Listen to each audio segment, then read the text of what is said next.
الممثلة هاندا أرتشيل تلهب منصات التواصل بعد شائعات حملها، واتهام الممثل بوراك بيركاي بالخيانة من داخل مطعمه الجديد، والسخرية من متابعي مسلسل المدينة البعيدة ووصفهم بالعجائز. لمعرفة تفاصيل هذه الأخبار وغيرها خليكم معنا.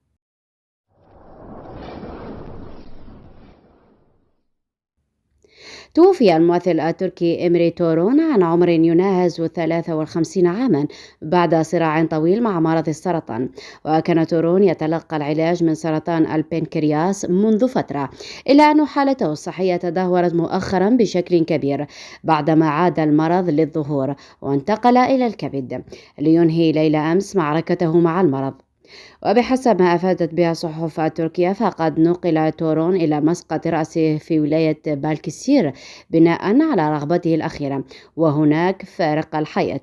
واشتهر إمري تورون بمشاركته في العديد من الأعمال الدرامية، وكان آخر ظهور له في مسلسل حب بلا حدود. جسد شخصية شريف، وهي من أبرز أدواره خلال مسيرته الفنية. ويعد تورون من الأسماء المعروفة في الدراما التركية، وشارك خلال مسيرته في عدد من الأعمال التلفزيونية التي لاقت اهتماما جماهيريا في تركيا، وتنوعت أدواره بين الدراما الاجتماعية والبوليسية، وكان يتميز بأدائه المتقن وحضوره الهادئ. وعلى الرغم من أن تورون لم يكن من نجوم الصف الأول في تركيا، فإن بعض المسلسلات التي شارك فيها وصلت إلى الجمهور العربي من خلال المنصات التي تعرض الدراما التركية أو عبر الدبلجة إلى اللغة العربية. وقد كان لأدائه تقديرا من محبي هذا النوع من الدراما، خاصة في ظل الشعبية المتزايدة التي تحظى بها الأعمال التركية في العالم العربي خلال السنوات الأخيرة.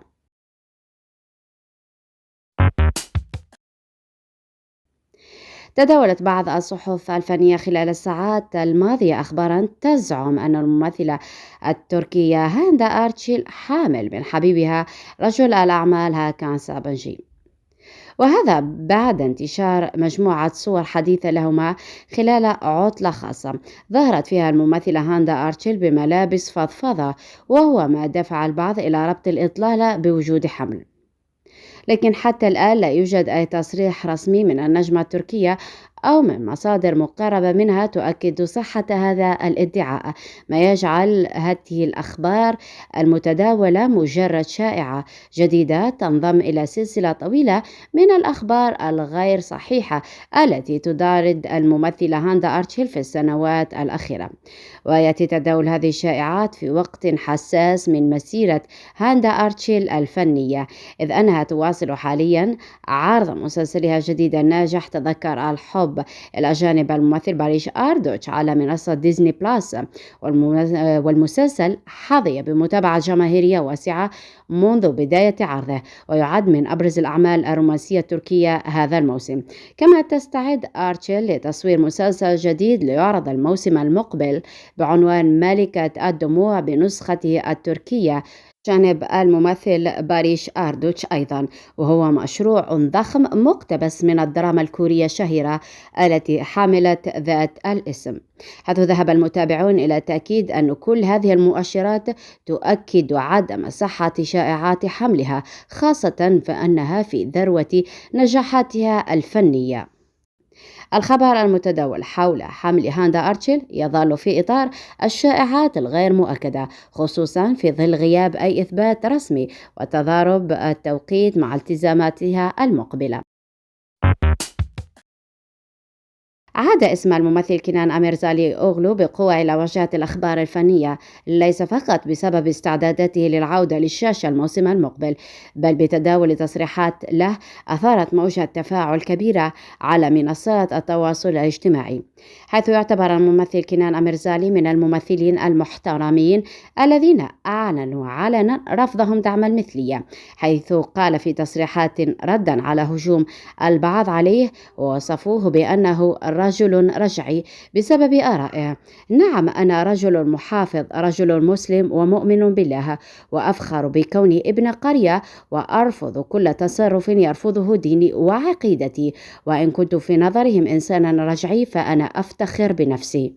ليتم تداول تصريحه هذا على نطاق واسع مع إشادة كبيرة من قبل المتابعين، خاصة في ظل قلة مثل هذه التصريحات الجريئة من قبل مشاهير تركيا.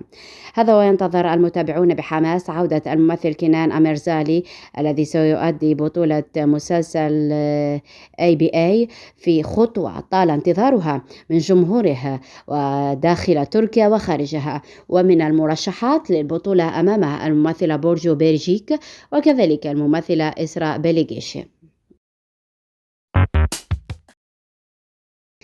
إضافة إلى التمثيل، قرر الممثل الشاب بوراك بيركاي مؤخرا دخول عالم التجارة من خلال افتتاح مطعم، وهي الخطوة الجديدة التي قرر بها استثمار أرباحه، وحصل على تفاعل ودعم كبير من المتابعين الذين تمنوا له النجاح. لكن تبقى الاتهامات والشائعات تلاحقه دون هوادة، حيث تم تداول مقطع فيديو وهو يرقص بشكل حميمي مع امرأة مجهولة داخل مطعمه الجديد، حيث تم تصويره خلسة من الحضور وتسريب المقطع تحت عنوان بوراك بيركاي يخون حبيبته أوزكي ياكيز.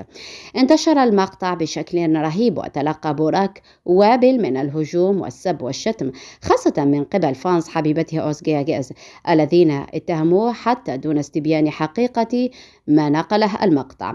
ليتضح لاحقا أن المرأة المجهولة التي ظهرت في الفيديو متزوجة أصلا وتربطه بها معرفة مسبقة. كما ردت أيضا حبيبته الممثلة أوزكي ياكيز بطريقة غير مباشرة بعد تركها تعليقا لها، ليتضح أن الأمر مجرد سوء فهم ولا يوجد خيانة في الموضوع. من أنجح الأعمال والأكثر شعبية مؤخرا مسلسل المدينة البعيدة الذي حطم كل الأرقام لهذا الموسم. ورغم كل الشعبية والنجاحات لا يسلم العمل من الهجومات التي يقودها بعض الفانز الذي يشجع أعمالا منافسة له، حيث أكدت آخر الإحصائيات والتحليلات أن سكان شرق الأناضول النساء الذين تتراوح أعمارهم ما بين 44 و55 هم الفئة العمرية الأكثر مشاهدة لمسلسل المدينة البعيدة، حيث يشكلون ما يقارب 68% من نسب مشاهدته. وتم تداول هذه الإحصاءات من قبل بعض المتابعين للسخرية والتهجم، مؤكدين أن هذا يثبت أن مسلسل المدينة البعيدة مسلسل العجائز الغير مدركي لجودة الأعمال الفنية، وأنهم يتابعونه لأنه عمل عائلي لا أكثر، ليس لإبداع أبطاله أو جودة قصته، وأن أعمال أخرى تستحق النجاح والشعبية أكثر منه، مثل مسلسل حلم أشرف ومسلسل المشردون وغيرها من الأعمال الفنية. ووصف مسلسل المدينة البعيدة بأنه مسلسل العجائز أثار غضب متابعيه الشباب الذين أكدوا أنه عمل ناجح، حيث جمع جميع الفئات العمرية والفكرية، وهذا ما يؤكد نجاحه، وأن السخرية من كثرة متابعة الفئات العمرية الكبيرة له لا يستنقص منها، بل يؤكد على أنه عمل قوي وليس عمل مراهقين الذين يركزون المنتجون على أغلب أعمالهم على الجرأة وغياب الحبكة.